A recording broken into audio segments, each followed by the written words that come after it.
Hi, my name is Robert Ellis, and I'm director of the Institute for Leadership Studies. And I'm Chris Curran, author of Leap Beyond Your Limits.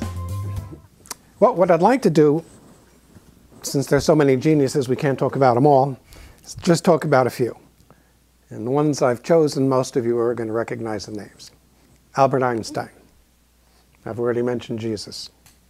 Sigmund Freud, Picasso, Mahatma Gandhi, and T.S. Eliot. All of them geniuses. And I'd like to read you the exact quotes that these people wrote about how they became geniuses. And hopefully you'll be able to take their quotes and incorporate it into your mind and rearrange your mental furniture to think like a child. Because again, it's like Jesus said, unless you be as little children, you're never going to enter the kingdom of heaven. So can I start with Freud? Absolutely. Okay. Freud says,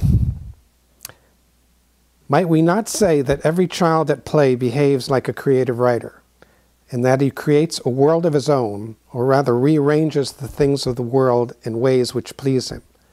The creative writer is the same as the child at play. He creates a world of fantasy, which he takes very seriously, that is, in which he invents large amounts of emotion while separating it sharply from reality.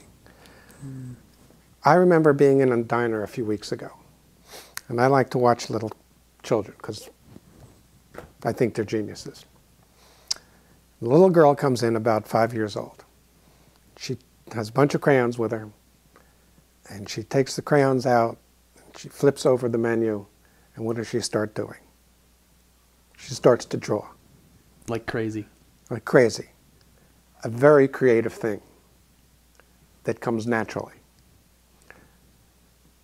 If I could ask the adults in the audience, when was the last time you went into a restaurant with a box of crayons, flipped it over, and started to draw? I'd be surprised if anybody said yes. Because you've lost that sense of childlike wonder and childlike creativity, childlike imagination. The quintessential genius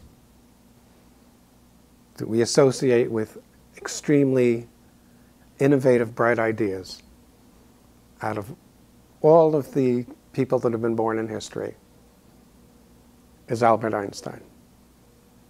How did Albert Einstein become Albert Einstein? What did he do? Fortunately, he tells us. And he says, how did it come to pass that I was the one that was to develop the theory of relativity? Pretty good question. How come I didn't come up with that idea? The reason is that a normal adult never stops to think about problems in space and time. These are things that he has thought of as a child. But my intellectual development was retarded, as a result of which I began to wonder about space and time only when I had already grown up. Naturally, I could go deeper into the problem than the child with normal abilities. How did Einstein do this? Can I tell a story? Absolutely. Einstein couldn't get a job after he got his PhD. He had aggravated his professors that nobody would write a letter of recommendation for him. His father wrote to the Zurich Polytechnic Institute, practically begging one of the professors to write him a good recommendation, and he never received a reply.